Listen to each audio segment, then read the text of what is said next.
Supreme court में 6 नए मुस्तकिल जजेस और एक कायम मकाम जज ने हल्फ उठा लिया। हलफ बर्दारी की तकरीब पहली बार लाइन में हुई। चीफ जस्टिस पाकिस्तान याहिया अफरीदी ने हलफ लिया। सुप्रीम कोर्ट के जज साहिबान, वकला, जजेस के अहले खाना की तकरीब में शिरकत। उधर कायम मकाम chief justice and high court ने भी हलफ उठा लिया। गवर्नर सिंध कामरान खान टेसूरी ने हलफ लिया।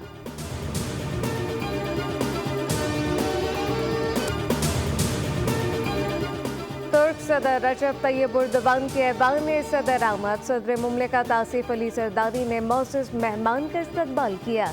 तुर्क सदर और खातून अव्वल को ऐवान सदर आमद पर बच्चों ने फूल पेश किए। तुर्क सदर की आसिफ अली जरदारी से मुलाकात इलाकाई और बैनुल-अक़वामी मसाइल बिलखुसूस गजा और शाम पर भी तबादला ख्याल हुआ। सदर आसिफ अली जरदारी ने कहा, एर्दोगान का दौरा पाकिस्तानी अवाम के लिए खुसूसी अहमियत का हामिल है। पाकिस्तान में सरमायाकारी के लिए साजगार माहौल है। तुर्क सदर ने कहा, तुर्किया पाकिस्तान के साथ दो तरफा तिजारत को $5 अरब तक बढ़ाने का ख्वाह है। वज़ीर आज़म शहबाज शरीफ को तुर्किया के सदर तैयब एर्दोगान की जानिब से इलेक्ट्रिक कार का तोहफा। तुर्क सदर ने वज़ीर आज़म को तुर्क साख्ता इलेक्ट्रिक व्हीकल तोहफे में दी। वज़ीर आज़म शहबाज शरीफ ने तुर्किया के सदर के हमरा गाड़ी ड्राइव की।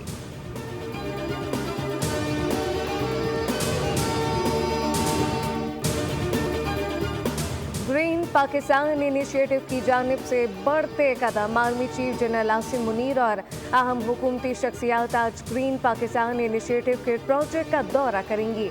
Smart agri farm, green agri mall और तहकीकी सहूलत मरकज़ का इफ्तिताह किया जाएगा। SIFC के ग्रीन पाकिस्तान इनिशिएटिव के तहत जारी ज़रूरी मंसूबों का जायजा लिया जाएगा।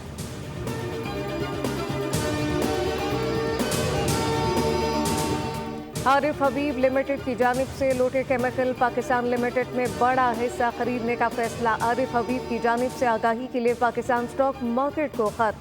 कहा, हम लोटे केमिकल पाकिस्तान लिमिटेड के 75.01% शेयर हासिल करने का इरादा रखते हैं। आरिफ हबीब लिमिटेड को एशिया पाक इन्वेस्टमेंट की जानिब से पेशकश के लिए मैनेजर मुकर्रर किया गया।